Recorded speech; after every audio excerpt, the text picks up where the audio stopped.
اس کو تھوڑا سا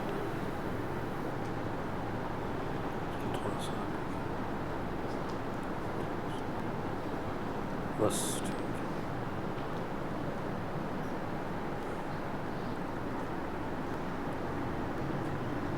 ان الحمد للہ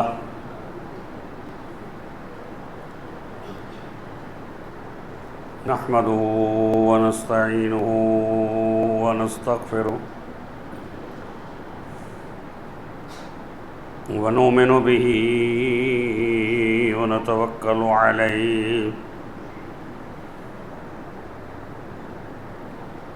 ونعوذ باللہ من شرور انفسنا ومن سیئات اعمالنا من يهده الله فلا مضل له ومن يضلل فلا هادي له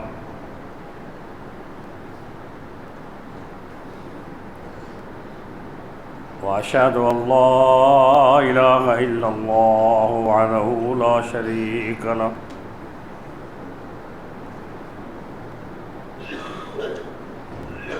وأشهد أن محمدًا عبده ورسوله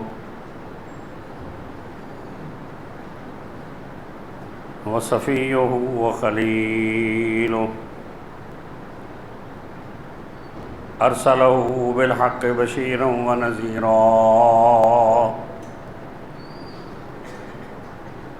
وداعيا إلى الله بإذنه وسراجا منيرا من يطع الرسول فقد أطاع الله ومن يشاقق الرسول من بعد ما تبين له الهدى ويتبع غير سبيل المؤمنين نوله ما تولى ونصله جهنم وساءت مصيرا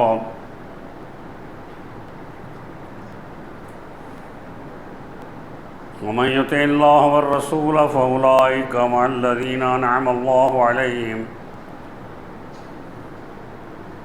من النبيين والصديقين والشهداء والصالحين وحسن أولئك رفيقا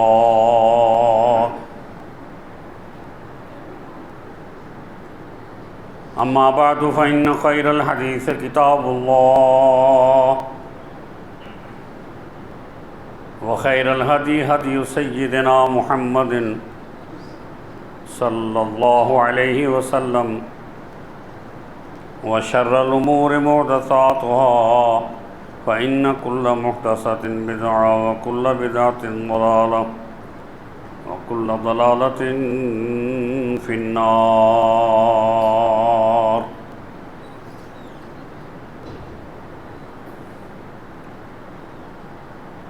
أما بعد فأعوذ بالله من الشيطان الرجيم. بسم الله الرحمن الرحيم.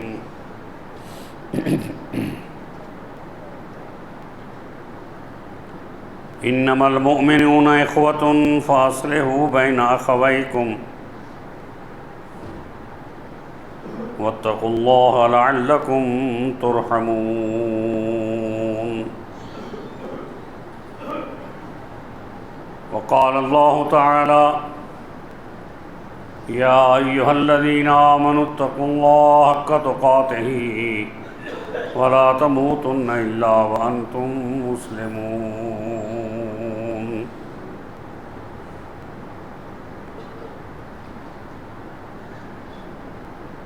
سورہ الحجرات کی آیت نمبر 11 آپ کے سامنے خطبہ جمعہ میں تلاوت کی ہے.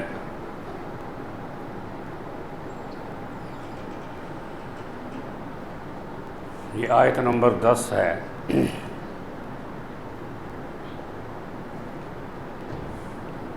اس آیت کا ترجمہ ہے، اللہ تعالیٰ یہ فرماتا ہے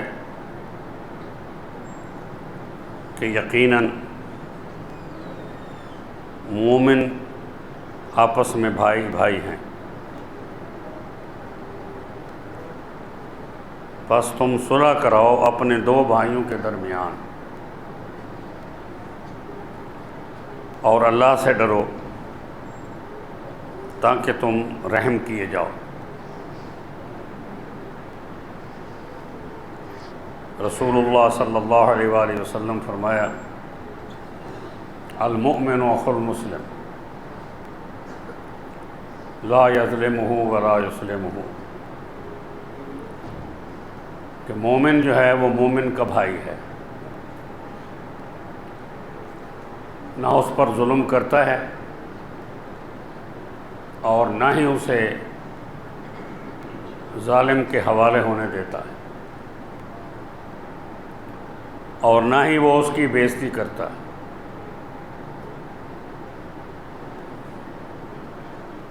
جب مومن اپنے مومن بھائی کی خدمت میں لگا رہتا ہے، اس کی ضروریات کو پورا کرتا رہتا ہے، تو اللہ تعالیٰ بھی اس کی ضروریات کو پورا کر دیتا ہے۔ کان اللہ فی حاجت، او کما قال صلی اللہ علیہ وسلم۔ آج یکم محرم الحرام 1447 ہو گئی، جمعہ کا دن ہے،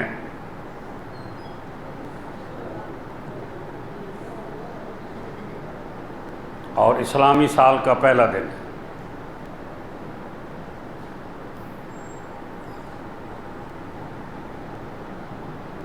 محرم کا جو میسج ہے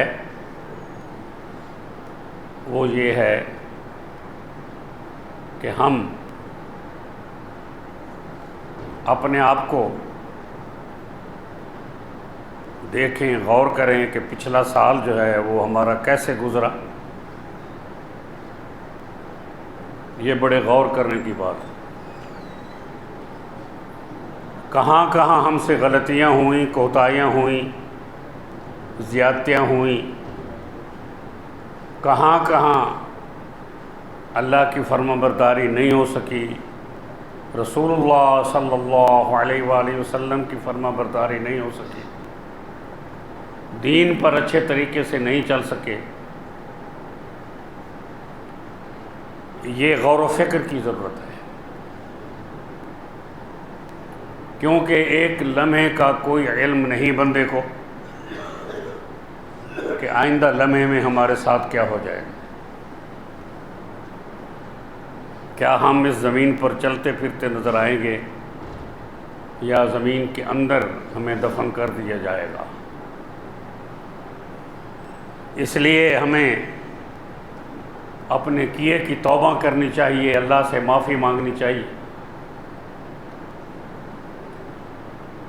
کہ ہم نے کس پر بہتان لگایا، کسی کی غیبت کی، کسی کی چغلی کی، دھوکہ کیا، ملاوٹ کی،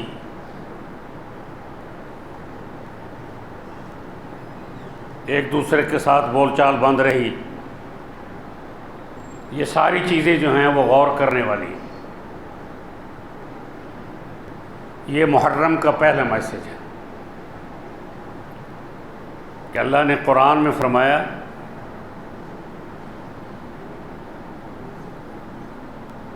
یا ایھا الذین آمنوا اجتنبوا کثیرا من الظن،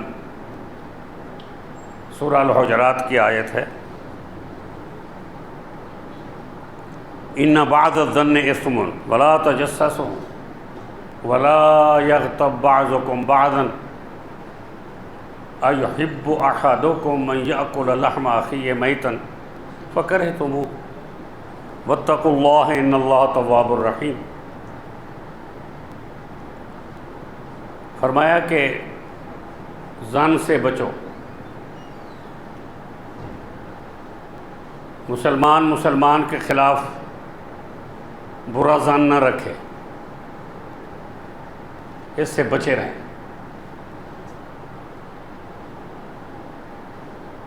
اور ایک دوسرے کی جاسوسی نہ کرو، ٹوہ میں نہ لگے رہو، اس سے بھی بچو، اور نہ ہی تم ایک دوسرے کی غیبت کرو۔ ایک صحابی نے عرض کیا، یا رسول اللہ، جب میں اپنے بھائی کی وہ برائی یا وہ غلطی بیان کر رہا ہوں جو اس میں موجود ہے، فرمایا یہی تو غیبت ہے، جس کے کرنے میں مزہ آتا ہے۔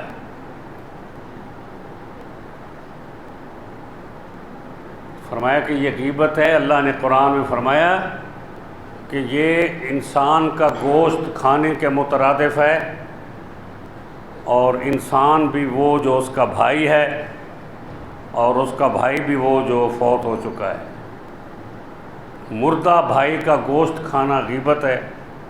اگر وہ چیز اس میں نہیں ہے تو پھر یہ بہتان ہے۔ اگر اس بندے میں وہ چیز نہیں ہے جو تم بیٹھ کے بیان کر رہے ہو۔ اللہ نے قرآن میں فرمایا، اس سے پہلی آیت میں، لا تنابزوا بالالقاب، برے القاب سے یاد نہ کیا کرو اپنے بھائیوں کو، کیونکہ بئس الاسم الفسوق بعد الایمان، ایمان لانے کے بعد فسق کی باتیں کرنا مومن کو زیب نہیں دیتی۔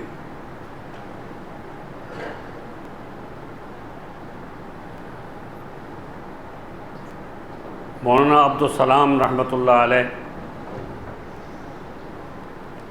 اپنی تفسیر میں لکھتے ہیں کہ اگر کوئی مسلمان اپنے مسلمان بھائی کے خلاف بدظنی رکھتا ہے، بہتان لگاتا ہے، غیبت کرتا ہے، برائیاں ڈھونڈتا ہے، غلطیاں ڈھونڈتا ہے اور ان کو بیان کرتا ہے، تو آپ یہ فرماتے ہیں، لکھتے ہیں تفسیر کے اندر، تفسیر القرآن میں سورہ الحجرات کی تفسیر میں لکھتے ہیں کہ جی وہ شخص اگر نماز، قرآن، روزے کا، دین کا پابند ہے، لیکن اللہ کے نزدیک وہ فاسق ہے، تو فسق سے بچنا۔ مردہ بھائی کا گوشت کیوں کہا اللہ نے قرآن میں؟ اس لیے کہا کہ مردہ بھائی جو ہے وہ اپنی جان کو، اپنی باڈی کو بچا نہیں سکتا، کیونکہ وہ فوت ہو چکا ہے۔ اس لیے کسی بھائی کی پیٹھ کے پیچھے اس کی برائی بیان کرنا ایسا ہی ہے کیونکہ وہ وہاں موجود نہیں ہے، وہ اپنا دفاع نہیں کر سکتا، اس لیے بڑی مٹھاس سے، بڑی محبت سے وہ غیبتیں کی جا رہی ہوتی ہیں اور مزہ لیا جا رہا ہوتا ہے۔ تو اللہ نے فرمایا کہ یہ لوگ جو ہیں یہ فاسق ہیں اور اپنے مرے ہوئے بھائی کا گوشت کھاتے ہیں، اور یہ اخوت کے خلاف ہے۔ برے القابات دینا، برے نام رکھنا، یہ اخوت کے خلاف ہے۔ اب آپ یہ دیکھیں نا کہ اگر آپ یہودیوں سے پوچھیں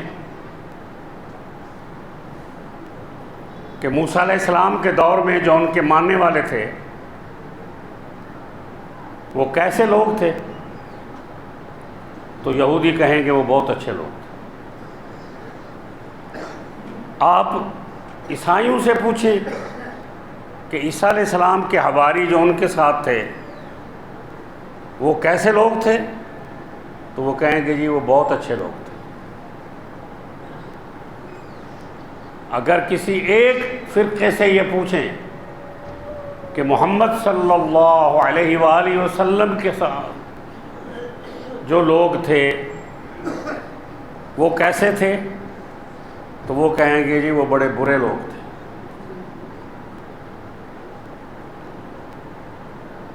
کیا کہیں گے؟ بہت برے لوگ تھے۔ کیا ہمیں اللہ نے یہ اجازت دی ہے کہ ہم حضور پاک صلی اللہ علیہ وسلم کے اصحاب کو برا بھلا کہیں، ان کے ایمان کو نہ مانیں؟ دی ہے اللہ نے اجازت؟ کیا حضور نے دی ہے؟ کیا سلف صالحین نے اجازت دی ہے؟ تو ہم لوگ کون ہیں جو ان کی اس طرح غیبت کرتے ہیں صحابہ کے خلاف؟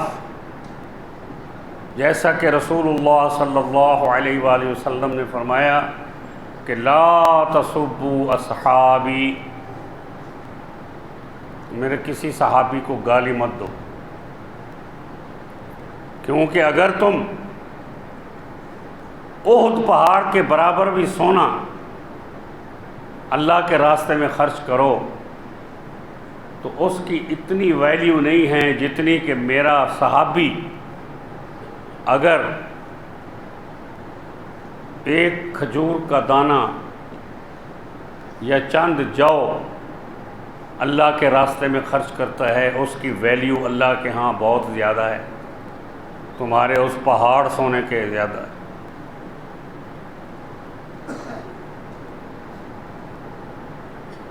تو اخوہ کس کو کہتے ہیں؟ یہ خونی بھائی سے بھی زیادہ تعلق والا ہے، یہ بات میری غور سے سن لینا۔ اخوہ جو ہے خونی بھائی سے زیادہ تعلق والا، کیوں کہ اس کا تعلق لا الہ الا اللہ محمد رسول اللہ سے جڑا ہوا ہے، یہ ہمارا مسلمان بھائی ہے، اس لیے اس کی غیبت نہیں کرنی، بہتان نہیں لگانا۔ جب وہ فوت ہو جائے تو فرمایا کہ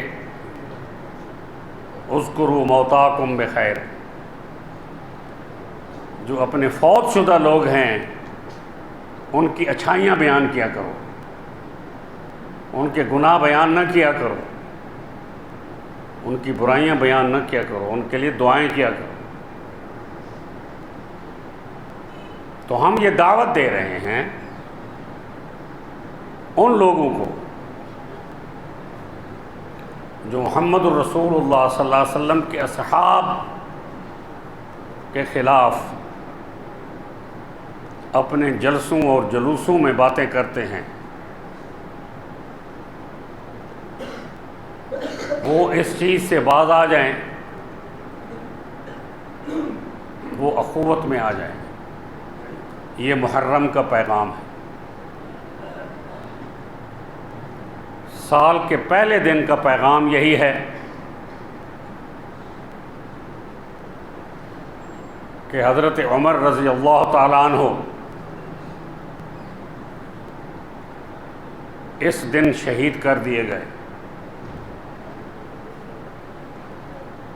اور آپ کو شہید کرنے والا کوئی مسلمان نہیں تھا، وہ ایک مجوسی تھا جو بظاہر مسلمان بن کے آیا ہوا تھا، اور ان کو تکلیف یہی تھی کہ حضرت عمر نے رضی اللہ تعالی عنہ نے اسلام کو ایران تک کیسے پہنچا دیا، ایران مجوسیوں سے خالی ہو گیا اور مسلمانوں سے بھر گیا، کیسے پہنچا دیا اسے؟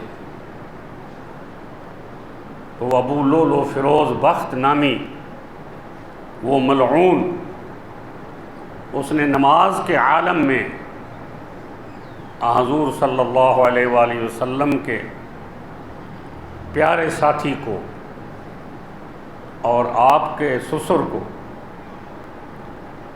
اور خلیفہ ثانی کو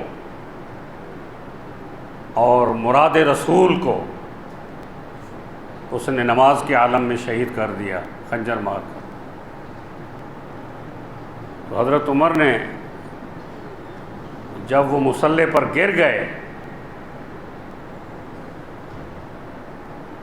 تو ایک اعرابی وضو کر کے آ رہا تھا، دیہاتی، اس نے حضرت عمر کی یہ حالت دیکھی تو کہنے لگا کہ عمر رضی اللہ تعالیٰ عنہ، تم اپنے خون میں لت پت پڑے ہو اور تمہاری نماز جو ہے وہ قضا ہو رہی ہے۔ تو حضرت عمر نے آنکھ کھولی اور فرمایا صدقت یا اعرابی، اے دیہاتی، اے اعرابی، تو سچ کہتا ہے۔ لا حظ لہ فی الاسلام من لا صلاۃ لہ، اس کا اسلام میں کوئی بھی حصہ نہیں ہے جو نماز نہیں پڑھتا۔ لہذا حضرت عمر نے اپنے زخم کے اوپر ہاتھ رکھا اور نماز پڑھی، اور اس لیے اس بات سے یہ ثابت ہو گیا کہ خون اس مومن کا ناپاک نہیں ہے۔ خون کے عالم میں نہ وضو ٹوٹتا ہے نہ نماز جاتی ہے۔ اسی طرح حضرت امام حسین رضی اللہ تعالیٰ عنہ نے اتنے سارے زخموں کے باوجود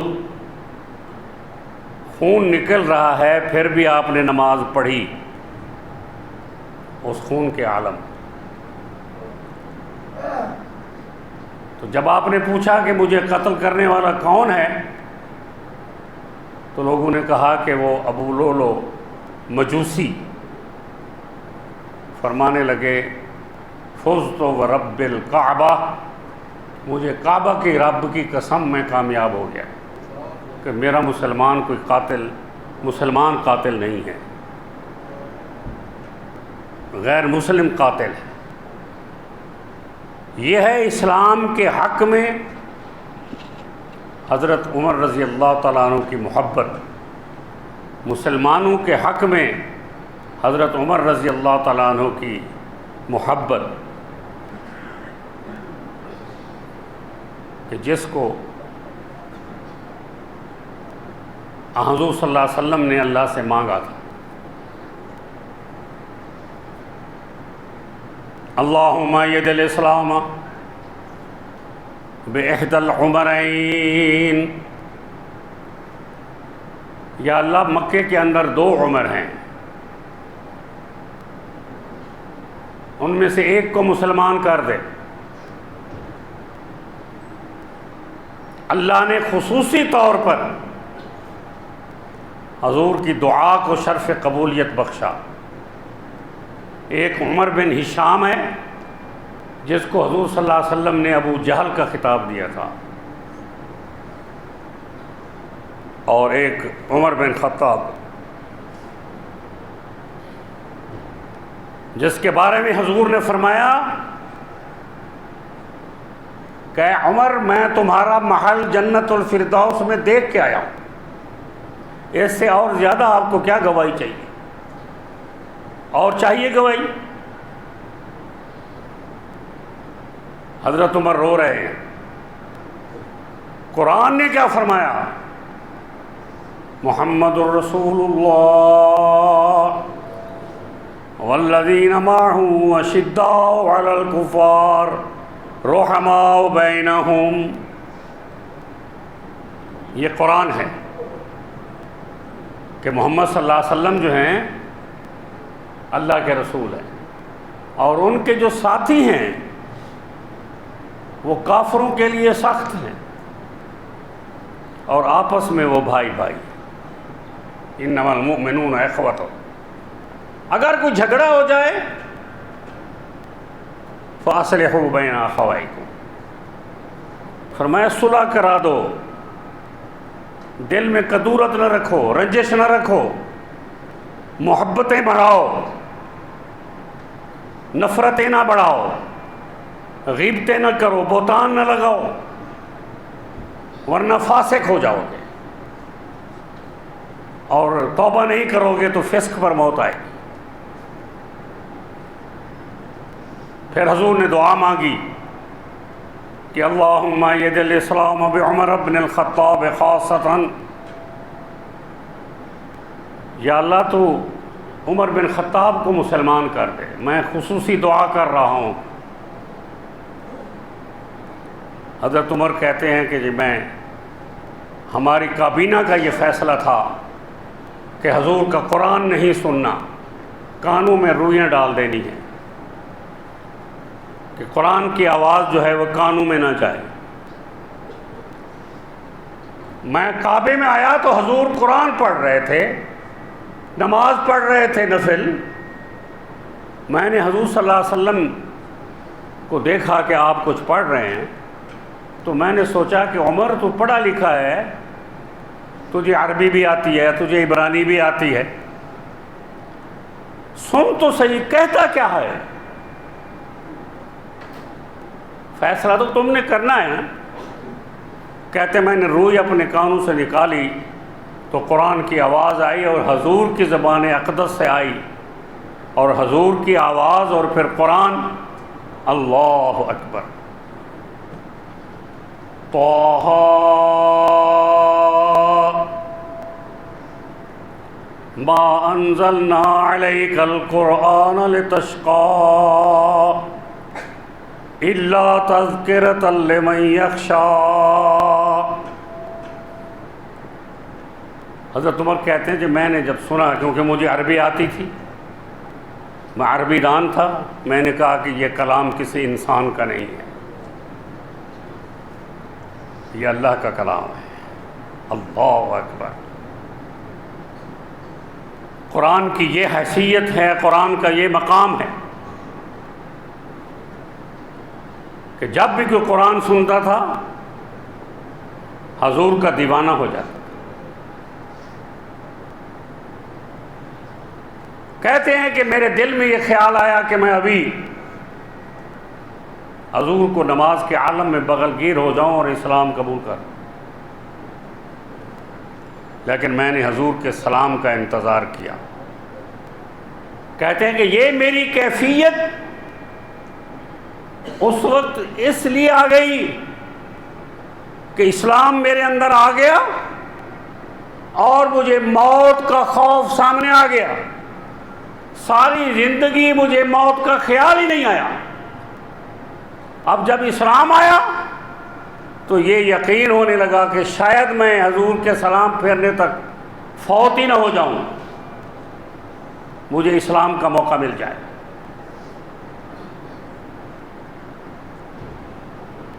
یہ وہ ہستی ہے جس کو اگر اسلام سے نکال دیں تو دنیا کی طاقتیں ختم ہو جائیں، کیونکہ کافر بھی مانتے تھے کہ حضرت عمر نے آدھی دنیا کو فتح کر لیا اور وہاں اسلام کو اسلام نافذ کر دیا۔ کہتے ہیں